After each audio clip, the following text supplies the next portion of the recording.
우리 주님 앞에 수요 예배를 드리겠습니다. 찬송가 317장입니다.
잠시 기도하시겠습니다.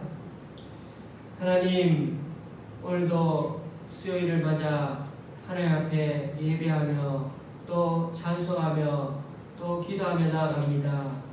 주님의 은혜를 사모하는 우리들 주님께서 지켜주시고 우리들의 삶의 한복판인 수요를 통하여서 더 주님을 의지하며 살아가는 우리들 한 성도 한 분이 될 수 있도록 붙들어 주시옵소서. 코로나19 바이러스 상황 때문에 저희들이 예정대로 이렇게 18일 날 예배를 드리지 못합니다. 주님의 은혜와 긍휼을 베풀어 주셔서 속히 저희들이 잘 정상화가 되어서 다시 한번 정말 주님 앞에 늘 일상에서 예배 드리는 것만큼 이 교회에서 또한 예배 드릴 수 있는 자리로 모일 수 있도록 우리들에게 그런 은혜로 덧입혀 주시옵소서. 각처 또 각 흩어진 가운데서 각자 직장과 일터에서 또 삶의 보금자리에서 살아가고 있습니다.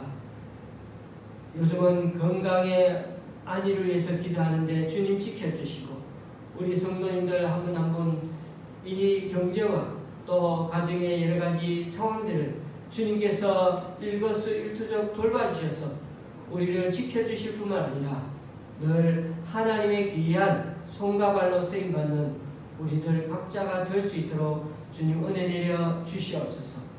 오늘도 주님의 말씀을 사모하면서 하나님의 음성을 듣고자 합니다. 귀한 말씀 전하고 듣는 자가 동일하게 하나님의 은혜를 사모하는 시간 되게 하여 주옵소서. 예수님의 이름으로 기도드립니다. 아멘.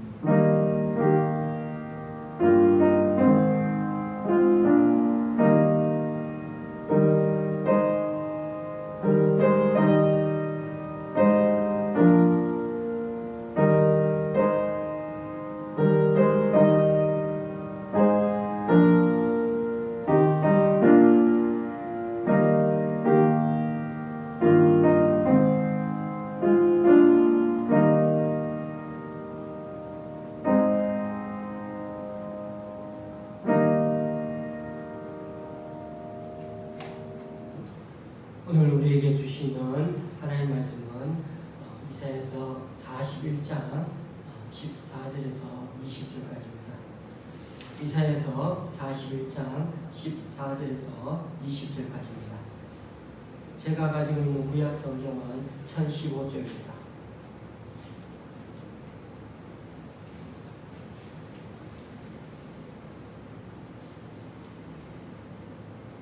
이사야서 41장 14절에서 20절입니다.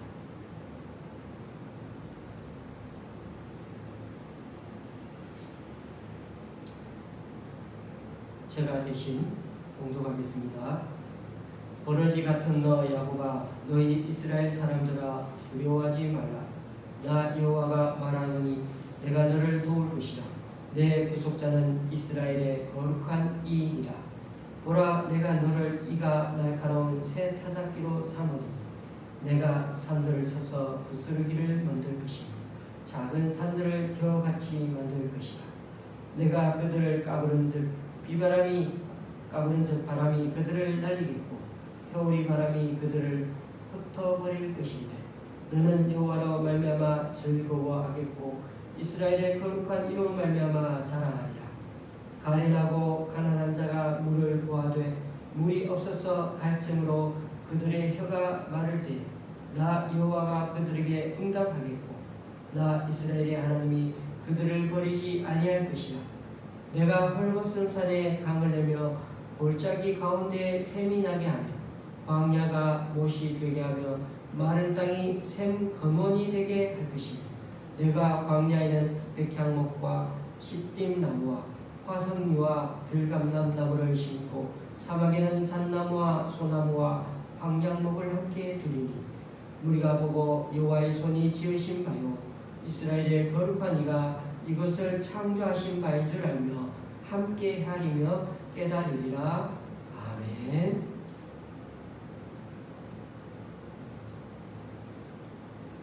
지난주에는 저희가 말씀을 신약에 있는 말씀을 다 마치고 다시 이제 구약의 말씀을 보게 됩니다. 이렇게 성경이 약간 어떤 성경은 좀 긴 본문인데 불구하고 또 이번에 저희가 앞에 봤던 말씀은 이렇게 본문이 좀 짧게 야고보서 말씀을 보게 되었습니다. 우리가 또 이제 이사야서 말씀은 원래 1장부터 봐야 되지만은 이미 시작된 그런 이 성경 읽기 본문에 따라서 40장부터 이번 주 월요일부터 그렇게 큐티 본문이 시작되었습니다. 그래서 오늘은 41장 말씀을 함께 나누고자 하는 것입니다. 요즘 매일 1000명이 넘는 코로나19 확진자가 생기니까 모두 한숨을 푹푹 쉬게 됩니다.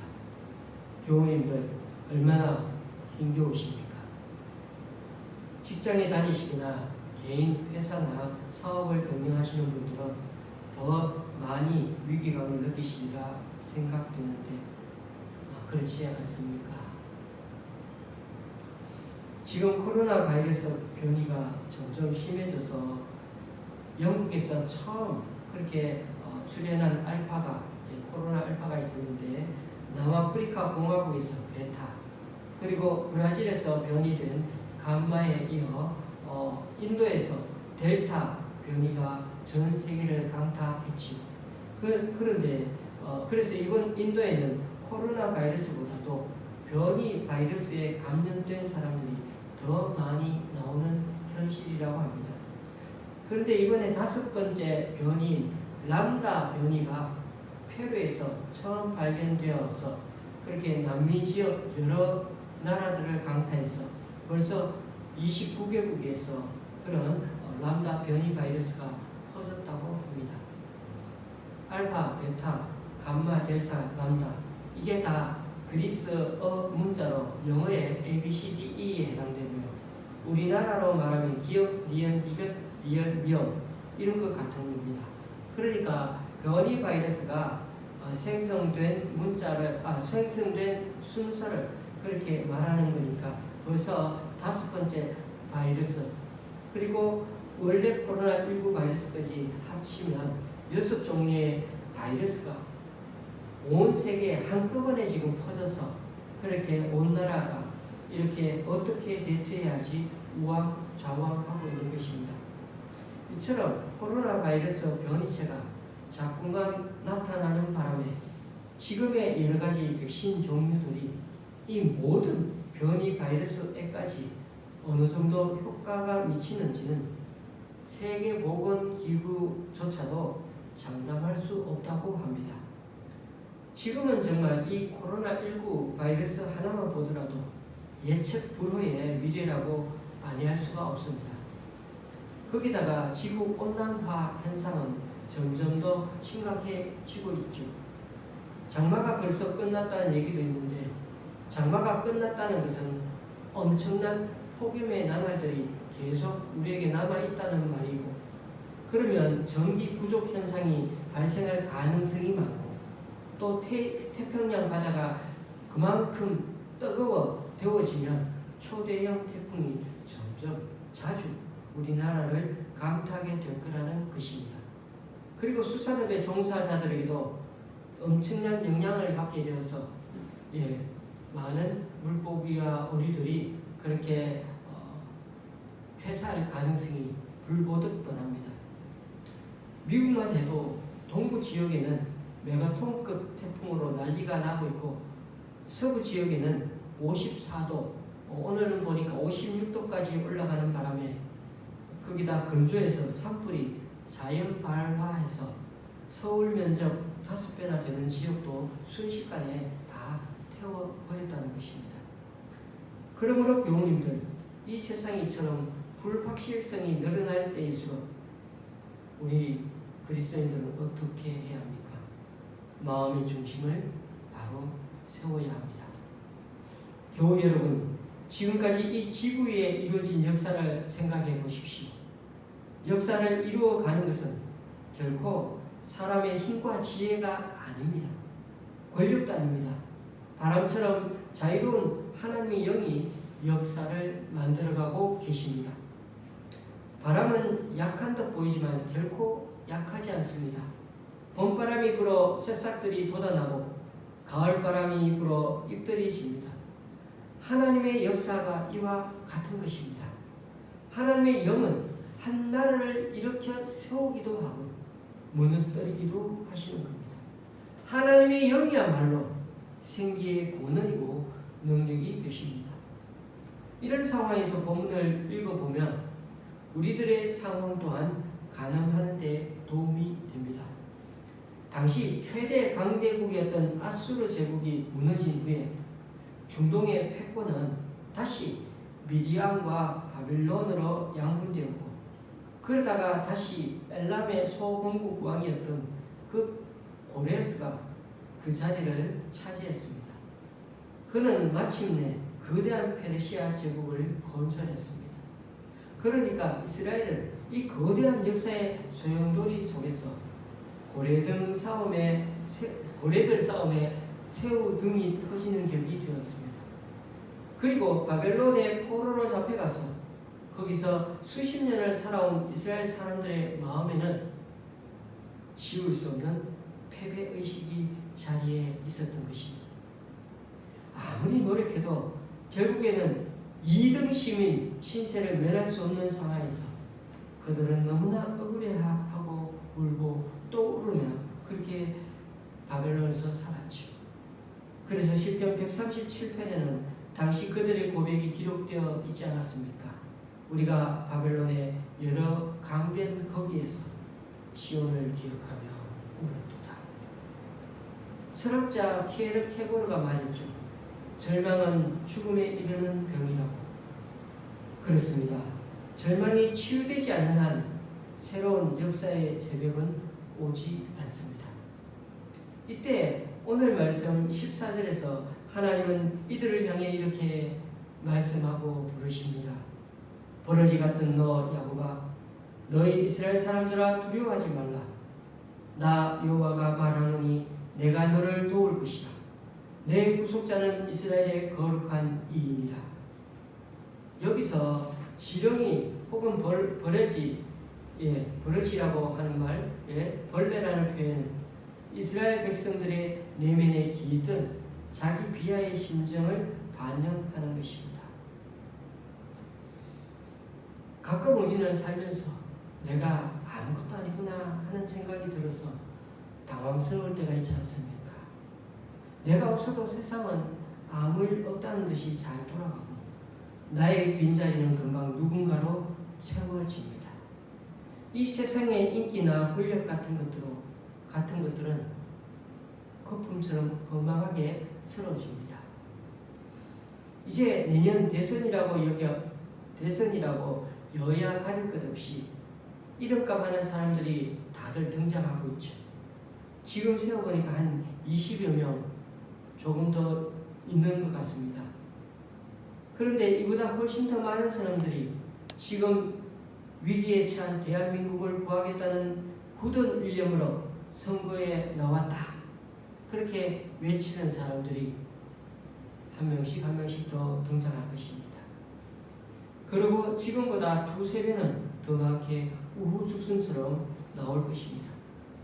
그러나 내년 5월 대통령 선거가 끝나면 5월 9일인가요? 10일인가요? 끝나면 6월부터는 당선자 1명 빼고는 다 우리들 기억에서 금방 잊혀질 것입니다.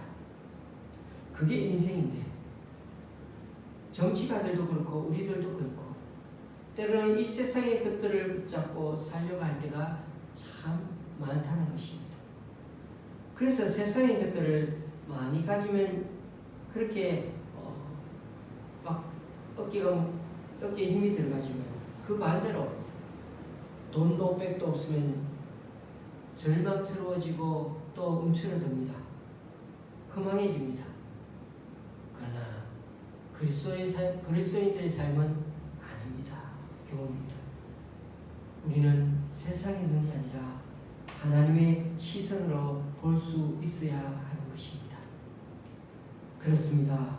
우리 자신을 어떤 관점에서 바라보느냐에 따라 지금의 환경 앞에서 승패가 갈리게 됩니다. 지금의 삶의 여건과 환경만 보고 나의 정체성을 붙잡고 있으면 반드시 패하게 되어 있습니다. 그러나 반대로 환경에 의해서가 아니라 하나님의 말씀에 근거해 우리의 정체성을 붙잡고 있으면 그 지금 상황이 아무리 어렵고 힘들어도 감사하게 그리고 힘있게 살아갈 수가 있습니다. 이런 면에서 신앙의 싸움을 현실 바꾸기 그런 점에서 바라보기보다는 시선 바꾸기라고 해야 옳은 것입니다. 현실 바꾸는 것이 아닙니다. 시선을 바꿔야 한다는 것입니다. 현실은 때로 그대로 있는데 말입니다. 하나님, 이 고통스러운 현실에서 벗어나게 해주십시오.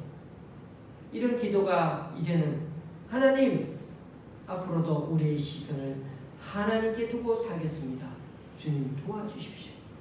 이렇게 바뀌어야 할 것입니다. 우리가 믿음의 자리에 있다 해서 현실을 바꾸기가 언제나 가능한 것은 아닙니다. 우리가 원하는 현실이 펼쳐질 때도 있고 그렇지 않을 때도 있습니다.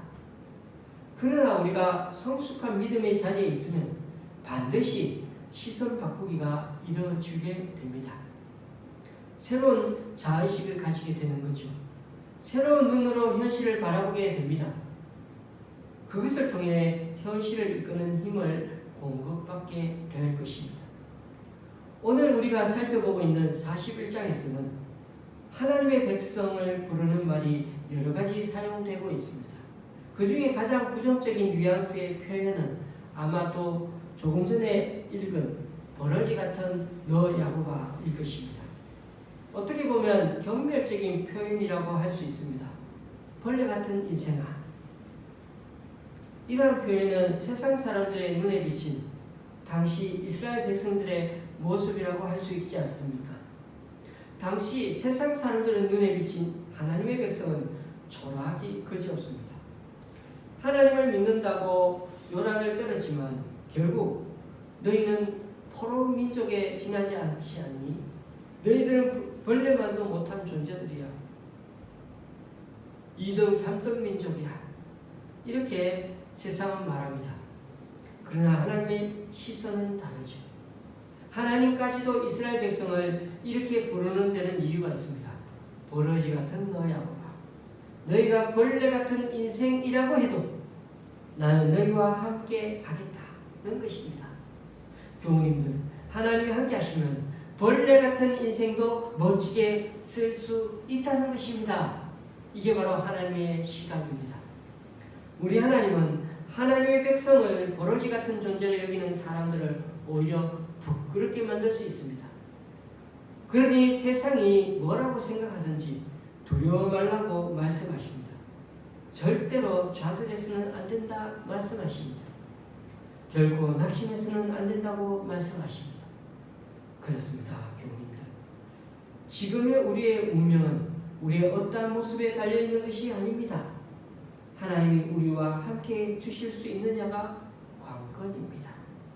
만일 하나님이 우리와 함께 하시기만 한다면 우리는 버러지 같은 인생일지라도 하나님의 영광을 위한 통로가 될 수 있습니다.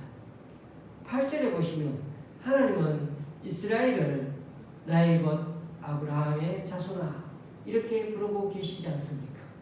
그러니 하나님은 우리를 버러지 같은 인생을 여기고 계시는 것이 아니라 우리에게 두신 하나님의 바람과 시선은 늘 긍정적이고 희망적이라는 사실입니다. 그러므로 우리는 세상 사람들이 우리를 바라보는 시선에 장단 맞추어 살다가 끝내버리는 인생이 되어서는 안 되겠습니다. 하나님께서 우리를 바라보는 그 수준과 소망을 붙잡고 하나님의 도구와 통로로 쓰임받으며 살아가야 하지 않겠습니까? 이스라엘 백성들은 당시 거대한 역사의 흐름에 뒤처지면서 아무것도 할 수 없다는 무력감에 낙심해 있을 때 예언자를 통해 이런 말씀을 듣게 됩니다. 내가 너를 도울 것이다. 내 구속자는 이스라엘의 거룩한 이인이다. 하나님께서 도우시겠답니다. 말씀으로 세상을 그 창조하신 분의 말씀이요 또 놀라운 기적의 사건을 지금까지 일으켜 오신 그 말씀입니다. 그러니 얼마나 신뢰감이 있고 능력이 있습니까? 이처럼 우리 하나님은 연약한 이들의 탄식과 눈물을 기도로 들으시는 분이십니다. 맷돌에 갈려 짓부수어지는 그런 콩들처럼 너무나 처참한 상태에 있던 이들에게 고래들 싸움에 새우등이 터지는 그런 시점에서 하나님은 슬며시 다가오셔서 구원의 손길을 내미십니다. 우리는 비록 연약하지만 하나님은 강하십니다. 우리는 무력하지만 하나님께는 능력이 있습니다. 하나님이 우리와 함께 하시면 그렇죠. 기적이 일어납니다. 15절 16절 보라 내가 너를 이가 날카로운 새 타작기로 삼으리니 네가 산들을 쳐서 부스러기를 만들 것이요 작은 산들을 겨같이 만들 것이라. 네가 그들을 까부른즉 바람이 그들을 날리겠고 회오리 바람이 그들을 흩어버릴 것이로되 너는 여호와로 말미암아 즐거워하겠고 이스라엘의 거룩한 이로 말미암아 자랑하리라. 이어서 17절 가련하고 가난한 자가 물을 구하되 물이 없어서 갈증으로 그들의 혀가 마를 때 나 여호와가 그들에게 응답하겠고 나 이스라엘의 하나님이 그들을 버리지 아니할 것이라. 하나님의 백성은 절망의 산을 쳐서 부스러기를 만들고 오만의 언덕을 겨루 만드는 사람들입니다. 지금 삶이 공고에 움츠러들 있습니까? 절망의 자리를 털고 일어나시기 바랍니다. 우리는 할 수 있습니다. 그것은 그러한 거의 기도에 우리 하나님은 늘 우리에게 응답해 주시는 좋은 하나님이십니다. 버리지 않겠다고 약속하신 그 하나님이 왜 우리와 함께 계시기 때문입니다. 보십시오. 하나님은 저 거대한 세력 바벨론을 심판하고 이스라엘을 구원하기 위해 고레스 왕을 들어 사용하신 것입니다. 고레스 왕은 자신의 힘으로 대제국 페르시아를 세웠다고 생각하겠지만 그렇지가 않습니다. 자기 백성을 위해 역사의 거대한 수레바퀴를 굴리고 계신 분이 바로 하나님이십니다. 그런 하나님이 우리와 함께 하시며 우리를 도우십니다. 자기들 백성들이라면 강대한 국가도 일순간에 물리치시고 망가뜨리게 하시는 분이시고 자기 백성을 위하시나면 강대한 국가를 들어 이스라엘을 다시금 해방시켜 주시는 좋으신 하나님이십니다. 그래서 우리 하나님은 우리와 함께 계시며 우리를 도우십니다. 우리가 믿는 하나님은 이처럼 스케일이 크십니다. 코로나 확진자 수가 어제 1615명이 나왔다고 오늘 발표했습니다. 1615명. 엄청난 것 같이 들립니다. 좀 마음이 더 힘들어지지 않습니까? 얼마만 해도 6, 700명 그랬는데 갑자기 1615명이라고 하니까요. 조만간에 교회에서 우리가 예배 드릴 수 있겠다 싶었던 그 기대감도 당분간 포기해야 할 만한 뉴스 같습니다. 그러나 그래도 우리는 하나님의 역사를 믿고 너무 낭망하지 말기를 바랍니다. 오히려 오늘 본문에서는 찬양하라고 하십니다. 당시 이스라엘의 상황은 우리보다 훨씬 더 우울하지 않습니까? 그러므로 역사를 새롭게 하는 일에 기꺼이 동참하려는 이들에게 주어지는 것은 기쁨이고 찬양할 마음입니다. 16절 말씀 너는 여호와로 말미암아 즐거워하겠고 이스라엘의 거룩한 이로 말미암아 자랑하리라. 이 기쁨은 주님과 함께하는 이만이 맛볼 수 있는 진리입니다. 그렇지 않습니까? 기독교의 본질은 기쁨입니다.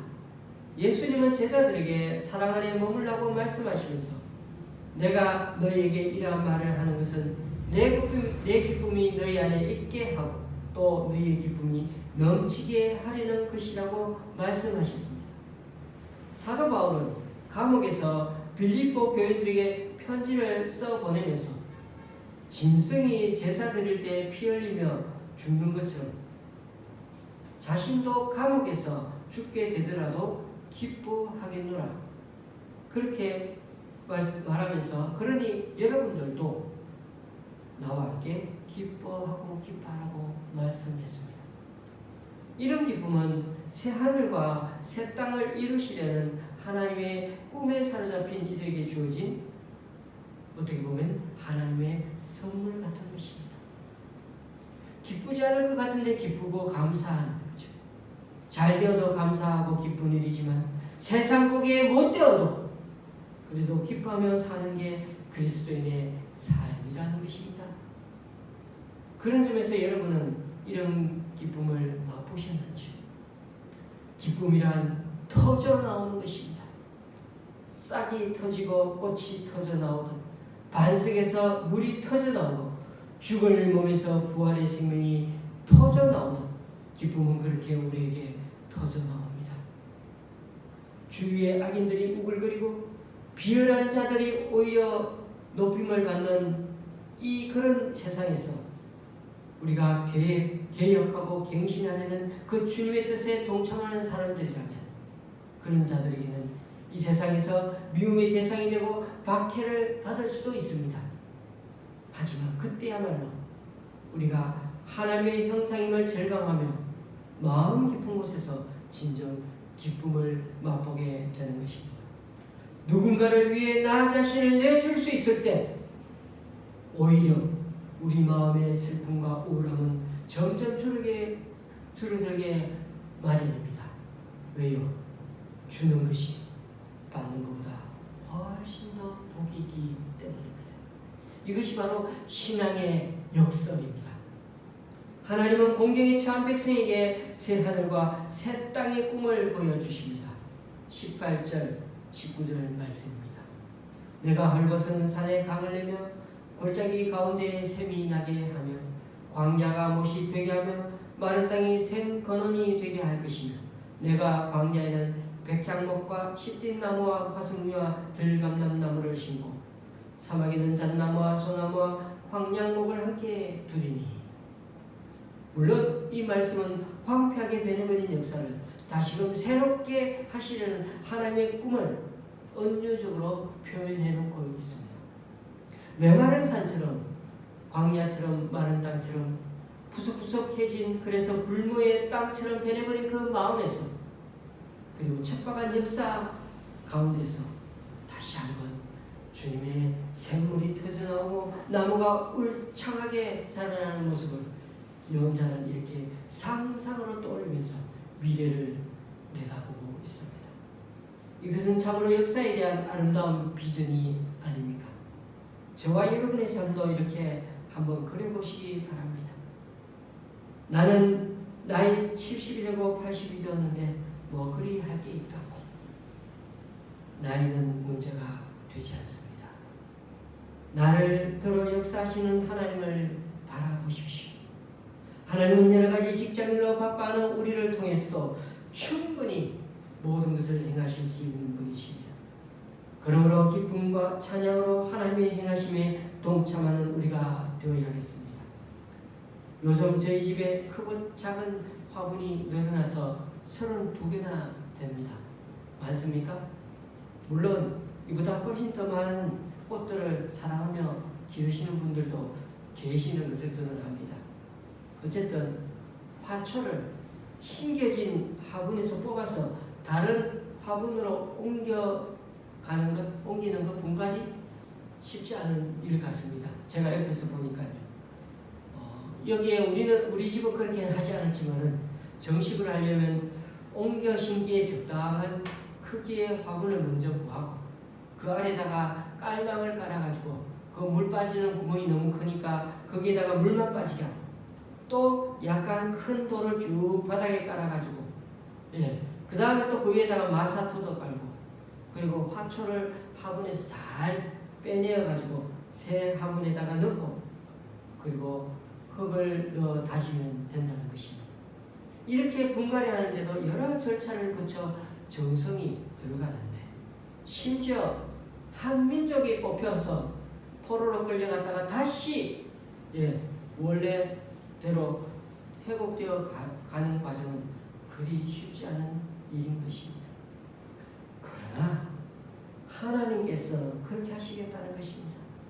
실제로 에스라 1장에 고레스 왕이 포로 귀환을 명할 때의 기록을 보면 왕의 명령에 따라서 포로 귀환 자들에게 금과 은과 그리고 물품과 짐승을 주었습니다. 고레스 왕은 창고지기 미드르다색에 명령하여 느부갓네살 왕이 빼앗아왔던 그 여호와의 성전 그릇들까지 다 그렇게 돌려주게 하였습니다. 한 나라의 정복자가 포로가 되었던 백성을 다시금 보내주고 또 돈도 챙기고 그리고 또 성전의 기물도 챙겨주고 다 돌려보내주는 데가 어디에 있습니까? 정말 역사상 흔치 않은 일이죠. 이렇게 선물까지 주어서 보내는 것은 더더욱 흔치 않은 일입니다. 이스라엘 백성들의 회복을 이루시려는 그 하나님의 열심은 고레스를 감동시켜 그 일을 가능케 했던 것입니다. 그래서 그제야 백성들이 깨닫게 될 것입니다. 20절 말씀. 우리가 보고 여호와의 손이 지으신가요? 이스라엘의 거룩한 이가 이것을 창조하신 바인 줄 알며 함께 헤아리며 깨달으리라. 어떻게 보면 세상적으로 이 말도 안 되는 회복의 길을 만드신 이, 헐벗은 산에 길을 내시니, 골짜기 가운데 샘을 내시니, 광야가 못이 되게 하신 이, 마른 땅에 생권원이 되게 하시니, 광야에 온갖 나무가 가득하게 하시니, 이 모든 회복의 구원을 이루신 이가, 불가능한 것을 있게 하신 이가 여호와이심을 말씀이 성취되는 그때야 비로소 그들은 깨닫게 될 것이라고 말씀하십니다. 실제로 이스라엘은 포로 생활을 다 하고 고생 끝에 회복을 경험하면서야 온몸으로 여호와 하나님이 우리의 유일한 구세주임을 깨닫게 되었던 것입니다. 한 가지 아쉬움이 있다면 어떤 걸까요? 진짜 좀 깨달았으면 얼마나 좋았을까? 진짜 좀 깨달았으면. 꽃이 지고 나서야 봄인 줄 알았습니다. 꽃이 지고 나서야 봄인 줄 알았습니다. 이런 말처럼 우리 인생은 다 나이 들어서야 그제서야 이제 하나님 열심히 믿겠다고 살아가는 사람 가끔 봅니다. 우리 인생은 하나님께서 우리에게 울타리를 쳐주실 때, 회개의 기회를 주실 때, 은혜 베푸시고 사랑으로 돌봐주실 때, 그때 하나님만이 우리의 주인이심을 고백하지 못하고 인생 다 살고 가장 좋은 날들 다 보내고 꼭 인생의 고난과 쓴맛을 맛보고서요 울며 불며 주님께 돌아오는 어리석은 존재가 우리들이라는 것입니다. 그러나 그럼에도 불구하고 그 백성을 끝끝내 그 품 안에서 지켜내고야만은 하나님의 그 신실하신 은혜는 우리에게 늘 넉넉한 위로 또한 되지 않습니까? 어리석은 탕자가 아버지의 품을 떠날 때 그가 모든 재산을 탕진하고 돌아올 것을 알고 기다리고 있던 그 아버지의 마음, 그래도 아버지는 얼마나 속이 썩을까요? 그래도 그것이 바로 그 백성을 향한 아버지 하나님의 마음과 똑같다는 것입니다. 말씀을 맺습니다. 하나님은 우주라는 이 거대한 역사의 수레의 바퀴를 돌리고 계십니다. 천홍성 같았던 아수르와 바벨론 역사 속에 무너지고 그저 역사책에만 남고 관광 명소로만 이제는 다 그 대단한 나라들이 없어졌죠. 관광 명소로만 가면 여기가 바벨론 제국입니다. 그 흥망성쇠의 묘에 계시는 분은 바로 하나님이시던 거죠. 그렇게 믿음의 눈으로 세상을 보는 이들은 주님께서 이 일을 몸소 하셨다고 고백하게 됩니다. 맞는 말입니다. 하지만 우리가 잊지 말아야 할 것이 있습니다. 하나님은 우리 없이 세상을 창조하셨지만 우리 없이 이 세상을 구원하기를 원치 않으십니다. 하나님은 우리의 손과 발을 필요로 하고 계십니다. 우리의 손과 발이 될 사람을, 하나님의 손과 발이 될 사람을 여전히 지금도 찾고 계십니다. 손과 발이 필요 없으셔도 손과 발이 될 사람을 찾으셔서 그와 함께 일하기를 원하시며 그들을 통해 영광받기 원하신다는 것입니다. 바울 사도가 교회를 가리켜 그리스도의 몸이라는 것은 정말 놀라운 통찰이라 할 수 있습니다. 이 땅에 있는 교회는 하나님 뜻을 수행하는 몸입니다. 오늘 교회에 주어진 소명은 주님께서 제자들을 파송하시면서 주셨던 그 소명과 다르지 않습니다. 병든 자를 고쳐주고 귀신을 쫓아내고 가난한 사람들에게 복음을 전하는 것입니다. 이것은 아주 매우 포괄적으로 해석될 수가 있습니다. 그냥 우리가 복음을 전하고 또 말씀을 전하러 막 전도하러 다니는 것 필요합니다. 또한 불의한 사회 구조로 말미암아 몸과 마음에 많은 멍이 든 사람들을 고쳐주고 그들의 품이 되어주는 것, 인생의 의미를 찾지 못하여 방황하는 이들에게 인생의 살맛을 일깨워주는 것까지 다 이 말씀에 포함됩니다. 그러므로 이런 일들을 누가 혼자서 다 감당할 수 없는 일입니다. 우리 각자에게 주어진 나름대로의 소명은 다 다를 수밖에 없습니다. 그러므로 내가 받은 소명만이 맞다고 남에게 강요할 생각 말고, 중요한 것은 우리 각자에게 부여받은 그 부르심 따라 정말 즐거움을 내고 즐거운 마음으로 순종하며 그렇게 살아가는 것이 얼마나 좋은 일입니까? 우리 인생의 문제는 나를 내려놓고 누군가의 유익을 위해 살기 시작할 때 그때서야 풀린다는 사실을 우리는 기억해야 합니다.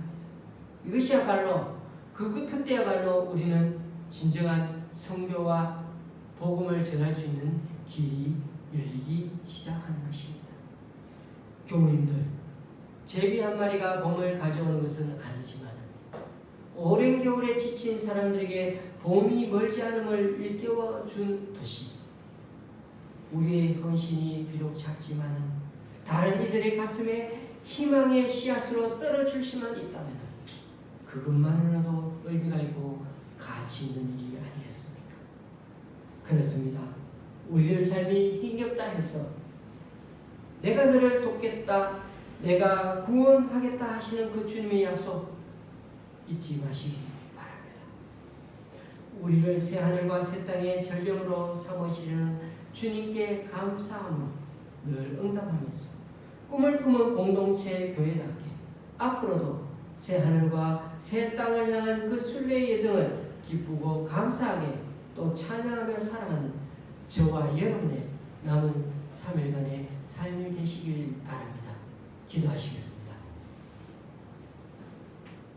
하나님 아버지, 이스라엘 백성들이 포로 생활이라고 하는 짙은 암흑 가운데 살고 있을 때 그들은 하나님께서 자신들을 버렸다고 생각했지만 그러나 그것은 오해였고 오히려 하나님의 사랑과 은총의 자리였음을 다시금 깨닫게 해주셔서 감사드립니다. 오늘 말씀에도 그러하듯이 세계 열강들이 스스로 역사의 주인이라도 되는 듯 온갖 소란을 떨고 있지만 그러나 역사를 움직이시는 분이야말로 하나님이심을 우리는 잘 압니다. 2500여 년 전 동방의 페르시아 왕 고레스를 일으켜 종으로 삼으시고 그를 통해 바벨론과 여러 열국을 심판하며 정의를 세운 것이 다 하나님께서 홀로 결정하시고 이루신 역사였습니다. 그리고 그들의 나라들은 흠하게 사라지고 그 땅과 잔재들은 먼지가 되고 일부 관광코스로 남아있을 뿐입니다. 결국 그렇게 큰소리치고 두렵게 만들던 황제와 그 나라는 역사책이나 기록된 존재에 불과하게 되었습니다. 그러므로 세계의 정세를 결정하고 역사를 주도하는 존재는 강대국이 아니라 우리 하나님이심을 똑똑히 기억하는 우리 되게 하여 주옵소서. 비록 고통과 고난으로 힘든 상황에 처해 있는 우리들일지라도 내가 너를 도우리라, 내가 너를 구원해내겠다, 내가 너를 오른손으로 꽉 붙들고 있다고 하시는 이 하나님의 음성을 또렷이 듣게 하시고 현실은 흔들려도 하나님의 언약은 흔들리지 않음을 믿고 하나님만 바라보는 우리 되게 하여 주옵소서. 고난의 이면에 하나님의 숨겨진 사랑이 흐르고 있음을 믿고 이후로는 기쁨과 찬양으로 하나님께 응답하면서 병든 자를 고쳐주고 귀신을 쫓아내고 가난한 사람들에게 복음을 전하는 이 일을 우리 각자의 삶에 잘 해석하며 감당하는 우리들 되게 하여 주옵소서. 그러므로 그리스도인의 삶은 나를 내려놓고 누군가의 유익을 위해 살아가기 시작할 때 그때 풀린다는 사실을 기억하고 불공평한 사회 구조로 말미암아 몸과 마음이 멍이든 사람들을 고쳐주고 그들의 품이 되어주는 것과 인생의 의미를 찾지 못하여 방황하는 이들에게 인생의 살맛을 일깨워주는 것까지 우리 각자에게 부여받은 부르심 따라서 하나님의 귀한 손과 발로 즐거운 마음으로 순종하며 살아가는 우리 모두가 되게 하여 주옵소서. 예수님의 이름으로 기도드리오며 이제 우리 모두 주님이 가르쳐 주신 주기도문으로 마치면서 하늘에 계신 우리 아버지여 이름이 거룩히 여김을 받으시오며 나라의 임하옵시며 뜻이 하늘에서 이룬 것 같이 땅에서 이루어지이다. 오늘날 우리에게 일용할 양식을 주옵시고 우리가 우리에게 죄진 자를 사하여 준 것 같이 우리 죄를 사하여 주옵시고 우리를 시험에 들게 하지 마옵시고 다만 악에서 구하옵소서. 대개 나라와 권세와 영광이 아버지께 영원히 싸움나이다. 아멘.